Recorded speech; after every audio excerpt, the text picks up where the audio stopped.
In both natural habitats and urban environments, common starlings exhibit collective behaviors. In the wild, they enhance their safety against predators and facilitate coordinated movement during migration by forming flocks. In urban areas, they tend to fly in groups to effectively locate and share food resources, adapt to the city's structure, and promote social interactions. In this captured footage, common starlings are observed flying very close to the camera, to the extent that the sounds they produce by disrupting air currents are clearly audible.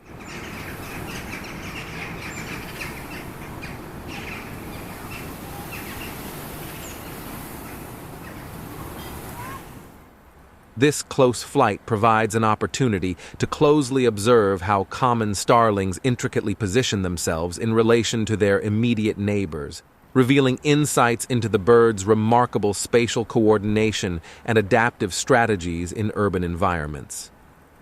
The collective flights of common starlings, whether in natural or urban environments, showcase various adaptation strategies such as ensuring safety, acquiring resources, and fostering social cohesion.